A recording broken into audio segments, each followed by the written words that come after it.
All right, I'm going to get going here tonight with our presentation on coexisting with coyotes.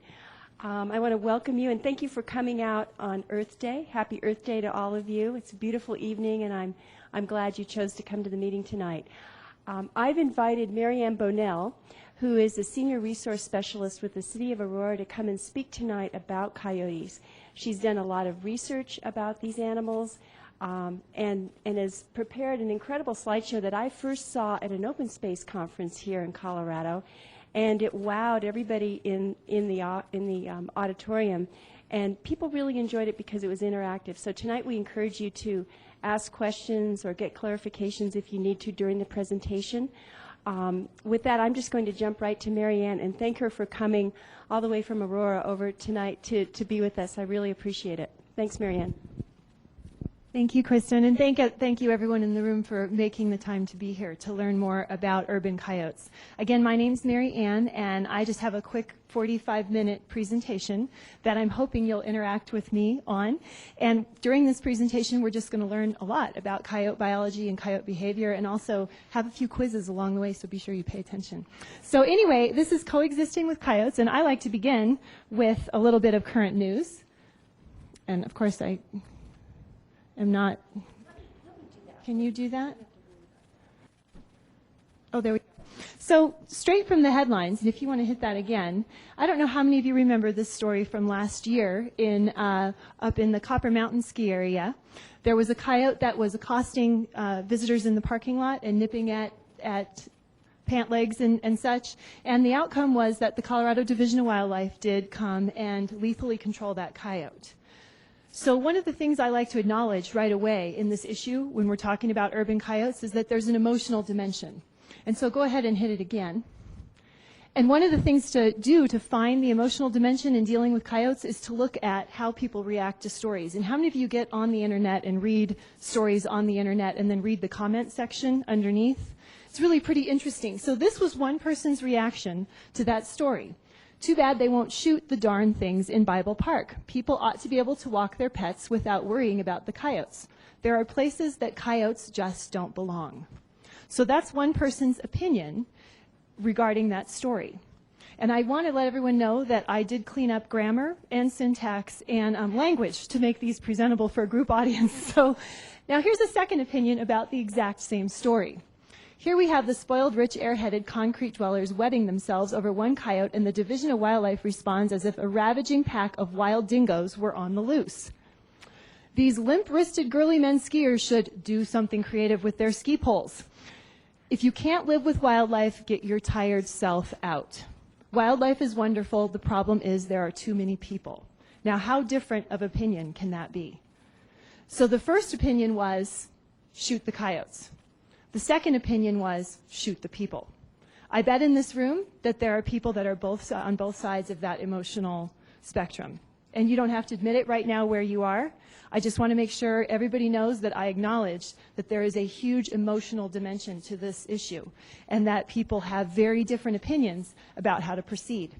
So between those two levels, shoot the people and shoot the coyotes, who's correct? What do you guys think? Is either of those the correct answer? Not really. So what we're going to do is we're going to find out what scientific research says about this issue. Because one of the things I do, I've been raised as a scientist, I was trained as a biologist in college, and one of the things I do under pressure is I collect data. Because I think scientific research offers answers that go beyond emotional responses to things. It gives you materials, it gives you tools for fixing problems. So this is what research says. Successful coexistence with coyotes requires an understanding how coyotes survive. So you need to know how a coyote thinks, as well as an understanding of how we as humans shape coyote behavior every day. So all of you in this room, and some of you I've already talked to are doing this, you have an opportunity to train your local coyotes. You have an opportunity to shape their behavior. So let's take a closer look at that. So today, my goal with all of you, I have a few goals. I want you to have a basic understanding of coyote behavior by the time we're done with this evening. I also want you to learn some essential vocabulary, because one of the things we discovered when we started looking at this issue is that people were using different words to describe different behaviors, and none of us were on the same page. So we're trying to normalize how we describe our interactions with coyotes. You guys are going to have an opportunity to assess a variety of coyote interactions. These are all real ones that I've taken from my work in Aurora or surrounding communities. You're going to understand your role in shaping coyote behavior. And finally, you're going to have access to additional information. So let's take a look. First, we're going to take a little quiz, okay? And this, I'm going to put a statement up on the board, and you're going to have an opportunity to tell me whether you think it's myth or fact. Are you guys ready to begin? Okay, let's go for it. The first one is, the coyotes were here first. I'll throw it out to you guys. Is that a myth or is that a fact? The coyotes were here first. Most people are saying fact, and actually that one is myth and fact, okay? If you look at the traditional distribution of coyotes, does anyone know where coyotes lived traditionally? They were prairie species, loved the wide open prairie. So they existed in a swath that kind of went down the eastern side of the Rocky Mountains. Does anyone know what the coyotes' range is today in the United States?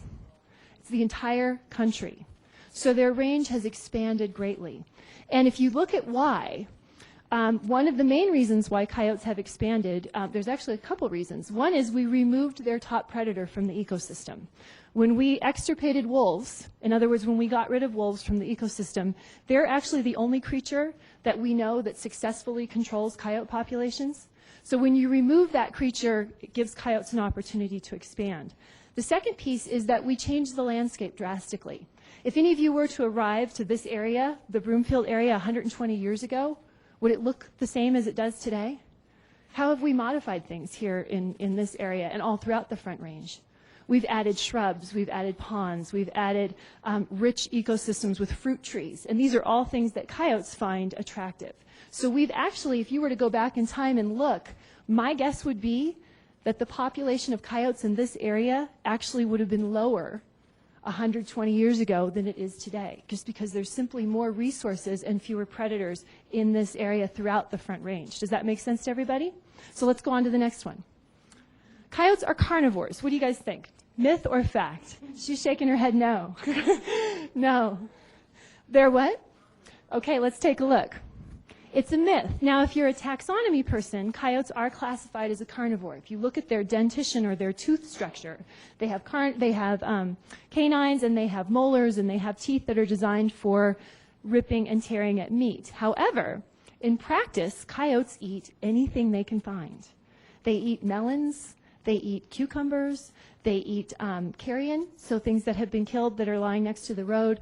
They will eat grass. I've seen them eat grass. They will eat voles, and they will go after anything basically that's a food item, birds. So they're, let's go ahead and take a look at the next slide.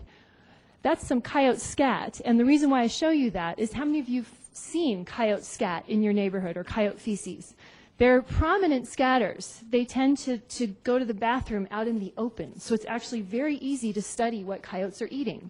So you can take a look at that and you can get an idea of composition of their diet. On the right is a study from urban Chicago, and there are coyotes in urban Chicago. So if any of you have been to Chicago, if you can imagine coyotes living there, that's a suitable habitat for coyotes. And you can see that their diet comprises rodents and some predictable things, but you get down to the bottom and domestic cat is on there to the tune of 1%. The other thing to keep in mind is that other studies have indicated coyotes are actually beneficial to us in what they eat. 70% of their diet controls pest species that cause economic damage. They eat rabbits, they eat mice, they eat snakes, they even go after Canada geese. And for those of you that sort of deal with the Canada geese in the wintertime, it's kind of good to know that maybe there's somebody out there controlling that population. On the bottom there is a sign that has a coexisting with coyotes, and then underneath it is a sign for a missing cat. And that's one of the things that I like to address in this presentation is that coyotes don't discern a domestic pet from a possible prey species. They are hardwired to find food. So when a cat is at large, a coyote may go after that cat not knowing it's someone's beloved pet. So it's very important when you're dealing with coyote country that you understand that your pets could be perceived as food to coyotes. So next one. Coyotes live and hunt in packs. Myth or fact? What do you think? Both? Is that what you said? Hey, that's good. Coyotes actually, if you look at the definition of a pack and what that really means, biologists are on the fence as to whether coyotes are truly a pack-forming creature or not. In a lot of cases, and how many of you have seen more than one coyote at a time? So a couple coyotes working together. And that's not uncommon, but generally biologists tend to not call that a pack. They call it a family group because it's usually a mated pair, a male and a female. If there's more than two, oftentimes it's the young of that year. So they're in training, they're coyotes in training, or it's a family group. So one of the language pieces that we like to use is instead of referring to them as a pack, chances are it's a family group or just a mated male and female working together, okay? Next one. Coyotes never attack humans. Myth or fact? Well, and that's interesting. The audience member said she thinks it's a fact unless they're provoked. And that's an interesting thing we're going to talk about a little bit later is how sometimes humans can provoke attack on a human. One of the things I want to emphasize in this presentation this evening is the difference between a coyote attacking a pet and a coyote attacking a human. There's a huge difference there. Coyotes perceive pets possibly as food or possibly as competition. Coyotes should not see humans as food or competition. So coyotes do attack humans, okay? They do. In history, there has only been one fatality of a human attributed to a coyote. It was in 1981, I believe, in California, and it was a toddler who let herself alone out into the front yard at 11 o'clock at night, which is unfortunate. Toddlers are sneaky that way. But the neighbors had been feeding the coyotes in the area for a long time. And so what happened was the coyotes became used to being fed and became used to people, and that child, unfortunately, was killed by the coyote. The thing I want to emphasize is that every year, 2.2 people in the United States die from vending machines. And so if you compare that to the possibility of being attacked or killed by a coyote, you probably should start a campaign to get rid of the vending machines in your community rather than the coyotes in your community. So it is a question of how relatively dangerous something is. So we'll talk about provocation in a little bit when we get to our scenarios, but definitely coyote attacks on humans are rare and they're something of great concern. So when that does happen, the response is usually much more severe. Next one.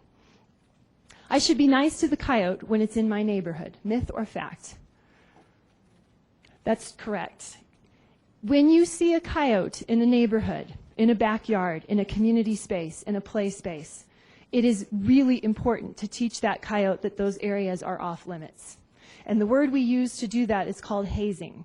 And coyotes respond to hazing, and some of the people in the audience are trying it and it's working with some success. But basically the idea is that a coyote needs to be taught areas that are off limits. And you can do that with loud sounds, you can do that with body actions, you can do that with super soakers, you can do it with tennis balls. So there's a lot of different ways to let a coyote know this neighborhood, this space is not acceptable and you can't be here. And it's worked very well, and particularly there's a story in Denver of a man who would look out and a coyote would be sitting in the front yard of the next door neighbor. The first morning he opened the door, ran at it, arms screaming, and the coyote got up and ran away. Second day he did it again. By the fourth day, all he had to do was open the door and the coyote was gone. And now they don't see it anymore. So it does take, in some cases, repeated and a lot of effort, but they do change their behavior. Next one. Coyotes are smarter than my pet dog or cat.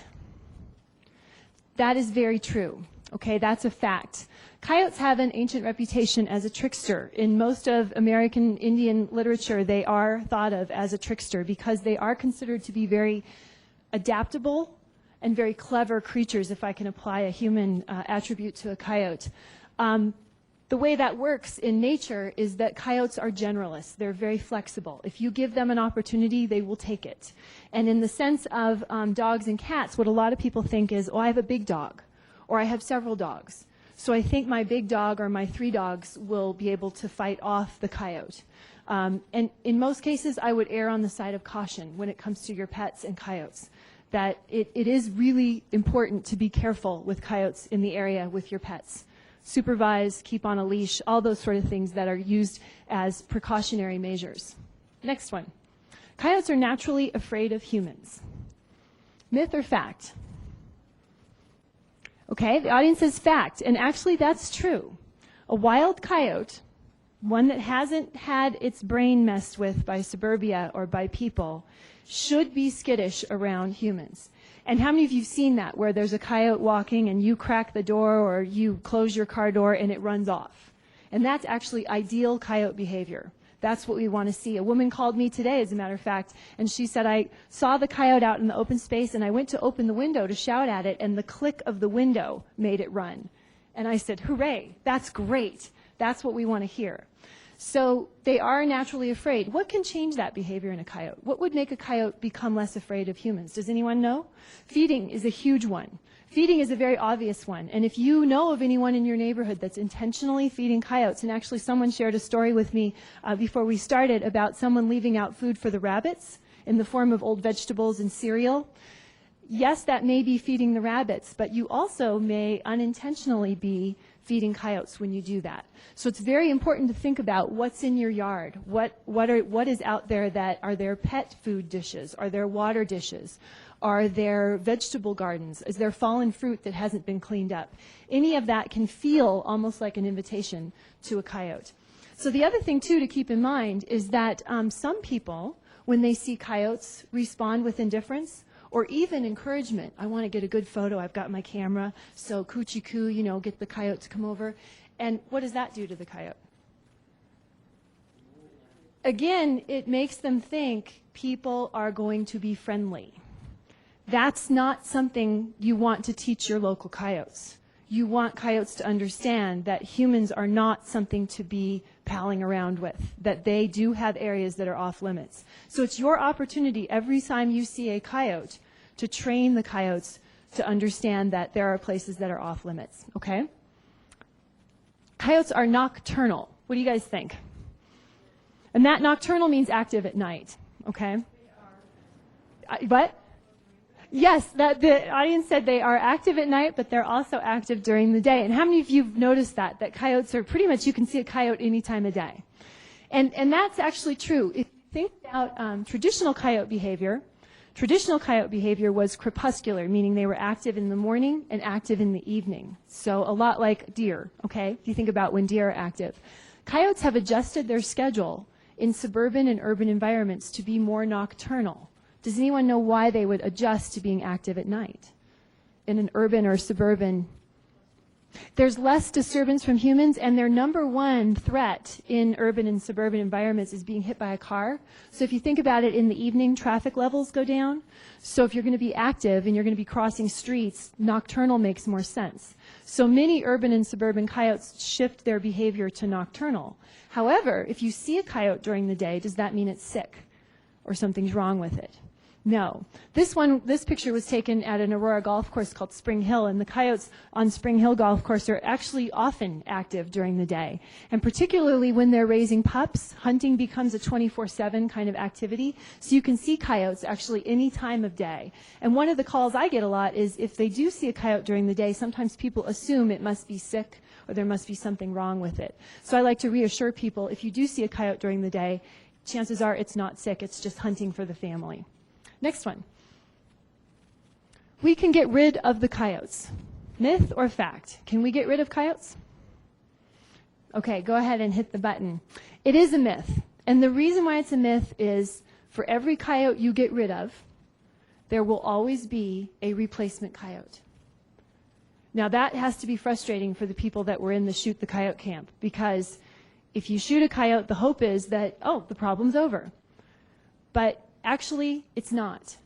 In fact, the research shows, and I apologize, that's a little bit small there in the text, but some of the research shows that as you remove coyotes from an ecosystem, the females respond biologically. They actually stimulate to create more young. So as you remove coyotes, you may actually be stimulating a response to create more young. The most important thing to help shape coyote populations and help reduce coyote populations is to remove habitat and to shape behavior. That's what research shows. So if you can make your neighborhood less yummy, less inviting for a coyote, then you may find that there are fewer coyotes that are able to survive in the neighborhood. If it's easy to be a coyote in the neighborhood, people don't haze them, there's fallen fruit on the ground, there's cats wandering around in the middle of the night, then that can create a habitat that's very positive for coyotes. So again, looking at the research, the idea is that if you try to remove coyotes but you don't change any of the other existing conditions, you will have the same condition return. Does that make sense to everybody? And that's what research shows. All right, next one. The coyote I see looking in my backyard from the bike path lives in the den nearby. What do you guys think? Is that a myth or a fact? You see a coyote walking past your backyard and you know there's a coyote den over here. Are they the same coyote? That's a myth. That's correct. Coyotes, especially urban and suburban coyotes, it's very difficult to tell if the denning coyotes are the ones that you're seeing in your neighborhood, because coyotes can have a home range that varies greatly. In suburbs, their home range may be as small as less than a mile. But there are also coyotes that are not mated. They're sort of unpaired young males or young females that don't have a family life yet, and they may have a huge range. There was one in the Chicago study that had a range that was greater than 40 miles and expanded across 3 municipalities, and this was a 3-legged coyote.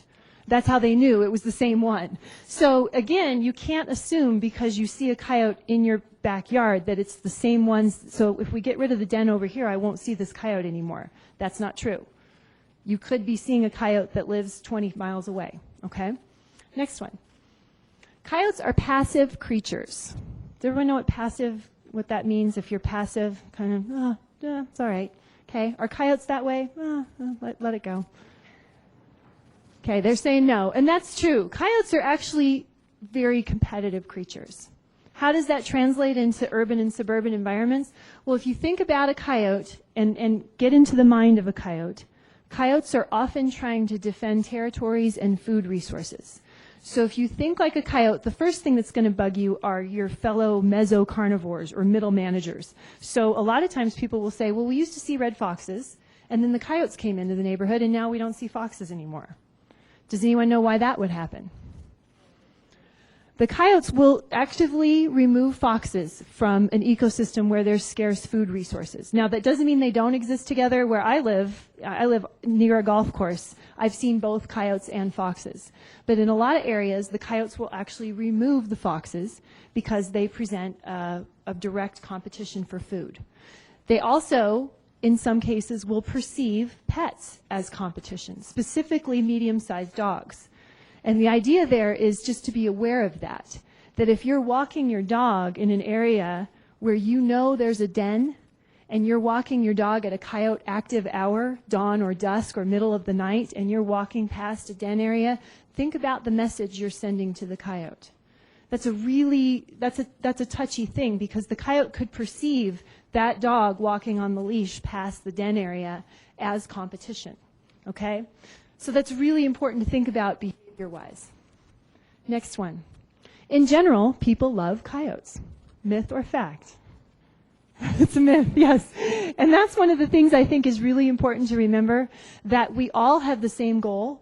We all want humans and pets to be safe in coyote country. I'm pretty sure we're all on the same page there.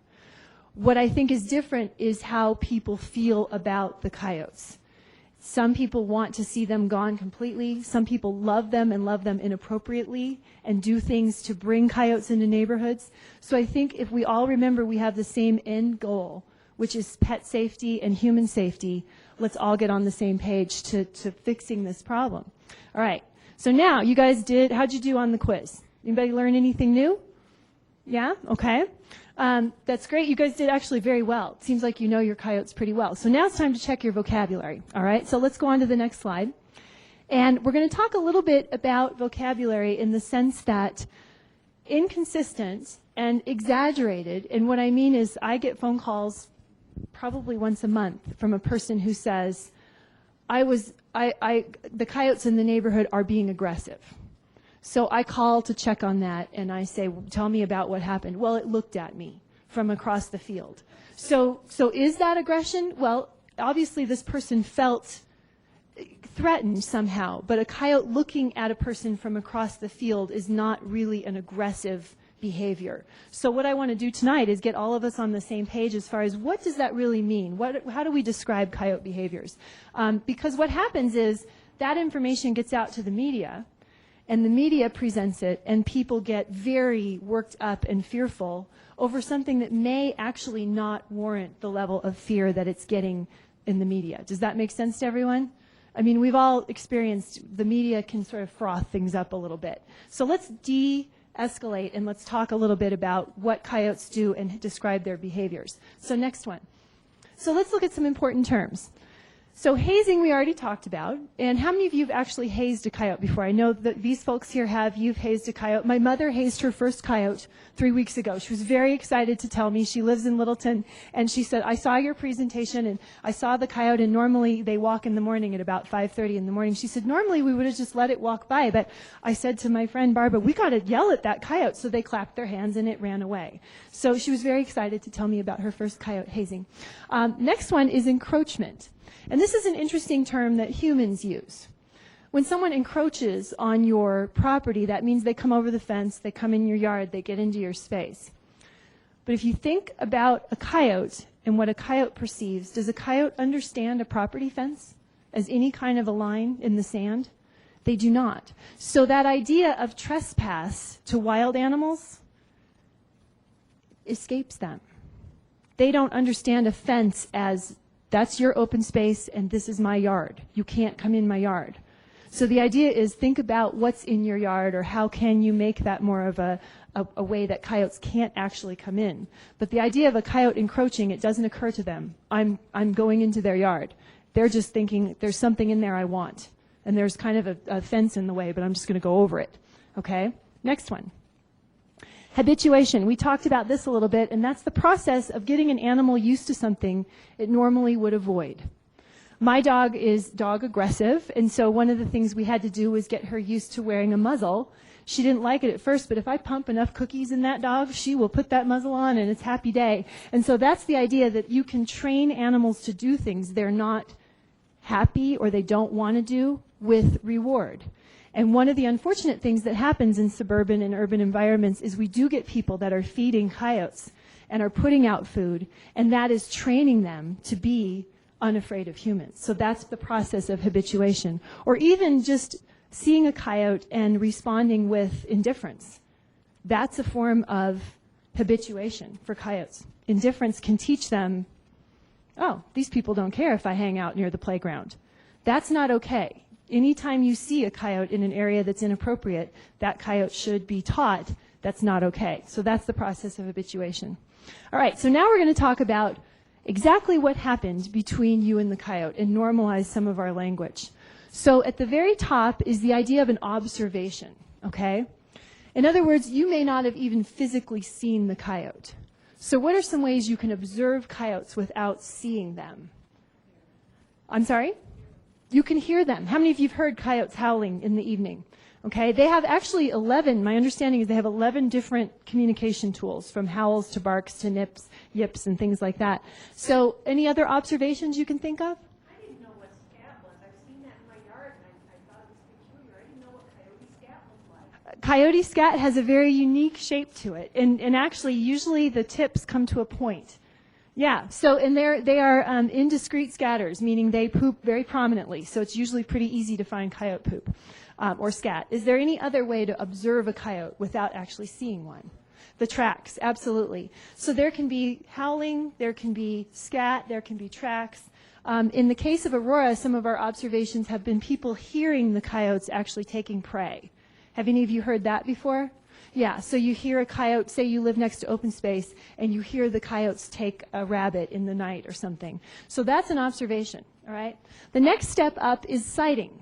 In other words, you visually see the coyote. I take all the reports in Aurora, and by far, most of our reports are on the sighting level. In other words, I saw a coyote, okay? And a sighting means you just visually observed it. There was no interaction, nothing strange happened. How many of you have seen coyotes? Had a sighting, okay? All right. So then the next level is the encounter level. And this one, again, we're moving up the scale of what happened between the human and the coyote. So an encounter means something a little bit spooky, caught your breath, everybody's cool, everything's fine, but it was a little bit spooky. How many of you have ever had a wildlife encounter? Okay? It can be a little bit, I even had one with a squirrel once. I was riding my bike to work and it was dark and the squirrel ran across, right?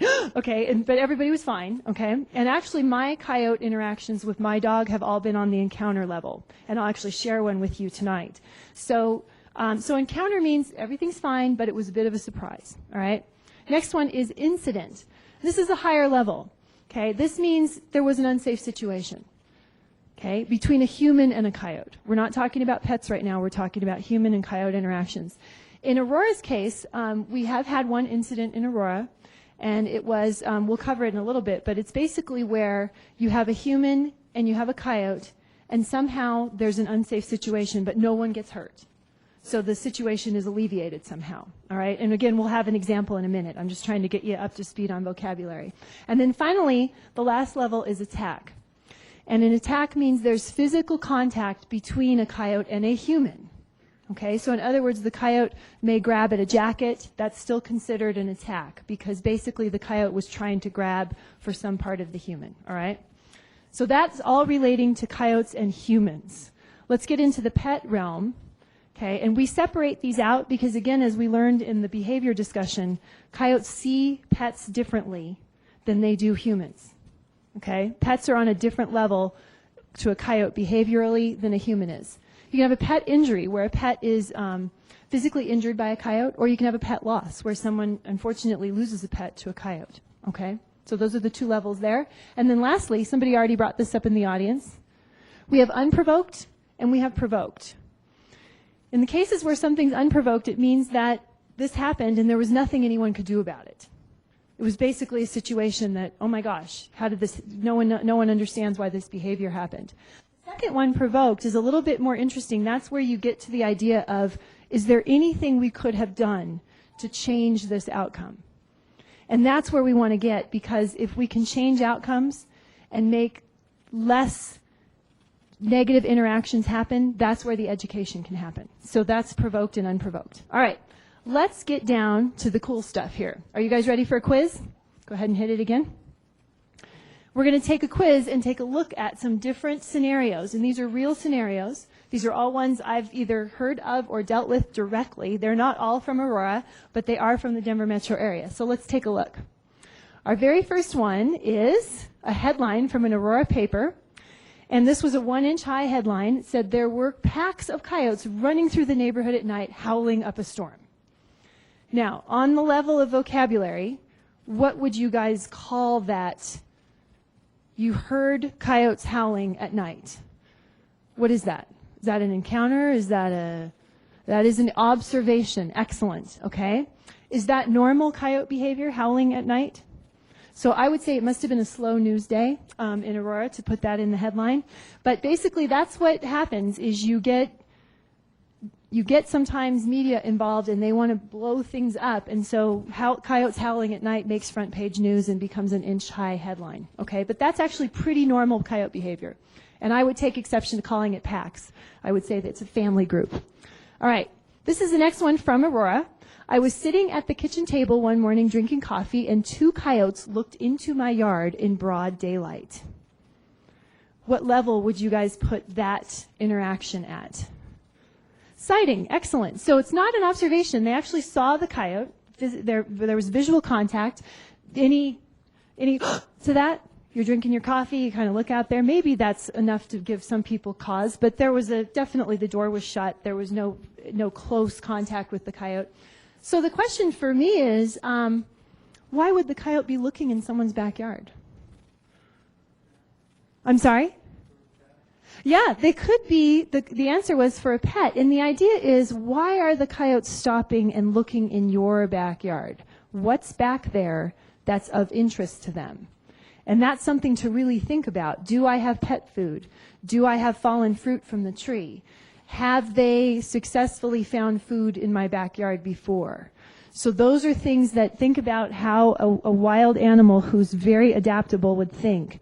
And that's what you have to get in your head. And that's what I talked to this woman about is, why do you think they were looking in your backyard? And it turns out she had a small dog in the backyard that was very vocal, and it was pupping season. So it was June. So we talked about let's get that dog inside, or let's get you outside with that dog when the dog is in the yard, okay?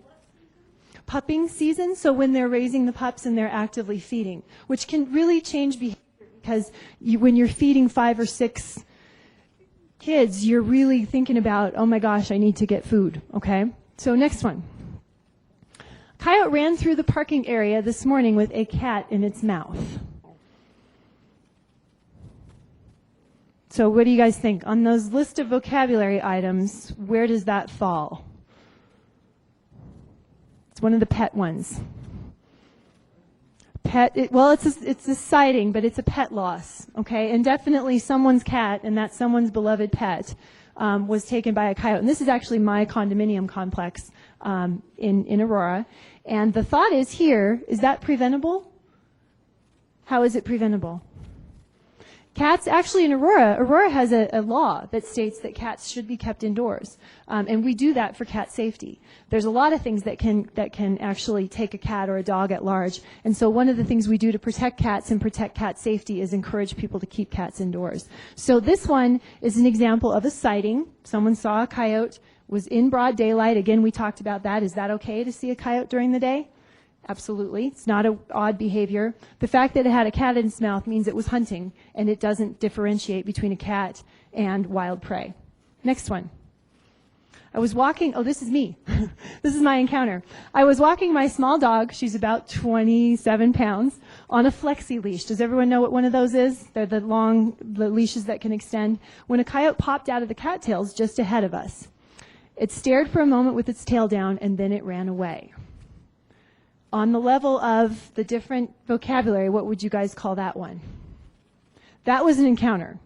I spilled my coffee all over the front of myself. I still, it makes the hair go up on the back of my neck because the coyote popped out of the cattails just about 8 feet in front of us. Now, my question for you is, if my dog had not been on a leash, that could have very easily changed from encounter to what?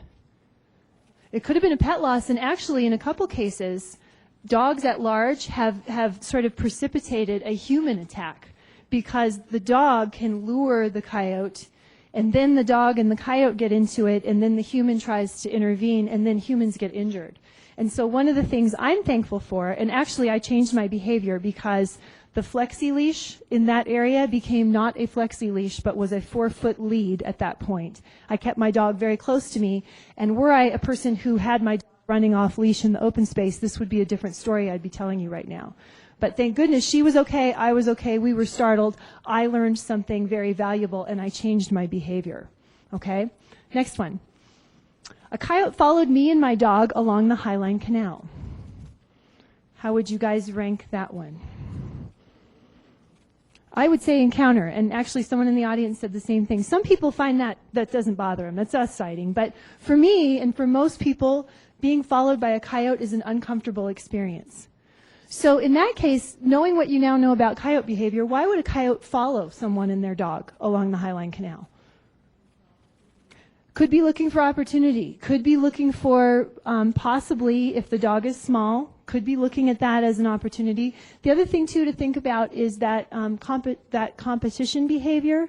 If it's denning season and you're walking right past a denning area and it's dawn or dusk or evening, you could be triggering a sort of competitive behavior. And this is where coyotes will actually escort dog walkers past the den area so they know you're not going to deliver that competition to their area.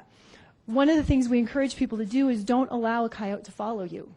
You should haze them. That's behavior that should not be tolerated. So if you keep one of those little tiny air horns in your pocket, or the penny shakers, or anything you can do to make noise, tennis balls, anything like that, to say to that coyote, it is not okay for you to follow me. But also look at your behavior. Are you walking your dog at 4:45 in the morning, which is a real active coyote time? Is your dog on a leash? Because that's another really important thing, is making sure your pet is safe and on a leash. So those are some things associated with that one that are really important to understand behaviors. Next one. I let my 21-pound dog out in the backyard, which backs up to a golf course, at about 11 p.m. A coyote climbed through the fence, so it was a split rail picket fence, and attacked and killed my dog. on the different levels, what does that fall under? It's a pet loss, okay? It's a pet loss. And this is one that, let's talk about this a little bit. Is this one that, as a community, we can change this outcome? What could we do to make this a different outcome? Supervising pets anytime at any darkness time. And actually, in our areas, I encourage people, if you've seen coyotes in your neighborhood, period, not supervising your pets is not a good idea. You need to be outside with them because, again, that day active coyote, don't just assume it's only a nighttime gig that you need to be supervising your pet. And I know that's hard because a lot of people rely on that ability to just let the dog out and let the dog do its business and come back in. But if you even just walk out on the porch and provide a presence standing there where there's no barrier between you and the pet, that can make a huge difference for that coyote's behavior because there's a human there now, and humans are supposedly scary unless the coyote's behavior has been changed with food enticements. Okay? So that's something to think about, is spreading the word amongst communities, and that's one of the things we rely on in Aurora. It's really hard when a pet loss happens in order to change behavior. We'd rather have people be aware before any pet loss happens and know that you've got to be out supervising your pets. Next one. I was with my toddler at Jewel Wetland when I noticed a coyote was watching me and my children. How would you guys rank that one? Is that an observation? Is that a sighting? Is that an encounter? Sighting, okay. Sighting. Actually, this person was greatly alarmed by that. I would put this, based on this person's feelings about this, on the encounter level. Because think about it. You're a mom, and you're with your toddler, and you see a coyote looking at your toddler. Now, let me give you some more information about this. Jewel Wetland is an Aurora open space property that has a detention pond. And in this case, the mom let the toddler wander around to the other side of the detention pond. And so by the time she noticed the coyote was looking at her child, the child was actually really far away. So that was scary. Now, let's talk again about how can we change this situation? What could be done differently? Parenting? Yeah. So, yeah, someone inevitably will say it. So the idea is if you bring a toddler to an open space park, to a wildland area, it's really important to keep that toddler close by. And that's for a variety of reasons. I wouldn't even name coyotes as a top priority. I would name creepy people as a top priority, or a detention pond, which is a drowning hazard, as a top priority. So one of the things I talked about with this woman was when you do bring your children to open space, it's no different than taking them to the mall. You've got to have your child near your side so you're ready if something happens. Water, person, coyote, you name it. Okay? So that's just something to think about. Next one. A coyote tugged at a child's jacket when the child approached the coyote with his hand outstretched. So here's the child doing this, and the coyote comes and tugs at the child's jacket. I'm sorry? It's a provoked attack. And why do you say provoked? That's really great. Why do you say that? So in this case, the parent wanted a picture of the child with the coyote. So said, okay, go over and do this. And so what's that first problem? Poor parenting, okay, because you're encouraging your child to approach a wild animal. And that's one of the things that is interesting. That's happened before with people. They think they want to get a cute picture with their kid. But what's different about a coyote that allows a child to approach? What does that say about that coyote? It's a habituated coyote, which means it's probably been fed before. So you have two problems here. You have a coyote that its behavior has been changed by human interaction, but you also have a child who's being encouraged to interact with a wild animal. So that's a very explosive situation, okay? And that should never happen because on two levels it was provoked. Does that make sense to everybody? Okay, next one. I can hear the coyotes killing bunnies at night. She says, yay, you must have a garden. Is that an observation or a sighting or? It's an observation. And actually, this is one I take a lot. People purchase property next to open space, and they do that, and they pay an extra fee to do it, and they love being next to open space, but as soon as you hear what goes on in open space at night, some people don't like that. In fact, one guy called and said, I really want to complain the coyotes near Quincy Reservoir are just too loud. So, and Okay, we'll tell them to quiet down. So the idea is coyotes do hunt. They do it loudly in some cases, and if you live next to open space or if you even are in a suburban or an urban environment, you may hear them doing what coyotes do at night. Okay? Next one. The coyote was following a child to the school bus. What do you guys think that one falls under? Sighting? This one actually, for us, we considered this one an incident. Okay, and one of the things to think about, and if any of you have children in your life, grandchildren or children that you know or children of friends, one of the really important things to do is to teach a child what to do when you see a coyote or when you're approached by a coyote. Because one thing that can happen is children, in this case, the child was walking to the school bus. It was 6:45 in the morning. It was still dark. This was in January. And the coyote was kind of doing the, I'm going to follow about 20 feet behind you. The child saw the coyote and started running. Now, if any of you know what predators do when something runs away from them, what's usually a response? It's a chase response. So the coyote, the child sort of started to run. This was an 11-year-old girl. The coyote started to follow, and then she stopped, and now she was kind of against a wall, and the coyote stopped 12 feet away from her. But at that point, the child felt that the coyote curled its lip at her. And if any of you understand dog behavior, what does a curled lip say? Kind of aggressive. That's an aggressive. So the child was not harmed. She screamed, and her father heard the scream, and as soon as the father came down the stairs, the coyote ran away. But that's an incident because that's an unsafe situation. If you teach a child what to do when you see a coyote, can that situation be avoided? Absolutely. So what should a child or an adult do when you're being approached by a coyote? What's standard operating procedure? Haze them, turn, stand your ground, make yourself look big, throw objects, clap your hands, holler, do anything you can. If you've got a backpack, throw it. So those are some things you can do. And if you do have a child in your life, I encourage you to teach that child what to do when they see a coyote. The chances of it happening, slim, but at least they'll know what to do. Okay, next one. I thought that if I left one chicken bone out in the yard per day, the coyotes would leave the rabbits alone. This is a true one. So, what do we call that? The answer was stupid, and yes, actually this is a problem. And this person did this for a year. And the idea was he thought he was protecting bunnies. But when you leave a chicken bone out per day, what are you doing? You are habituating coyotes, foxes, potentially creating a public safety hazard. And so this is something we take very seriously, and I know Broomfield does as well, that any intentional feeding or even unintentional feeding of coyotes should be brought to an end. That can't be happening in your neighborhood. Don't tolerate it, because what happens is it can change your neighborhood coyotes' behavior from normal to unsafe. So this is one that can't be tolerated. All right, I think that's it for our scenarios. So the big picture is, and go ahead and hit it again. This is from, again, research. These are predator researchers at an extension center. Their final findings on the urban coyote issue is that negative coyote and human interactions can be prevented.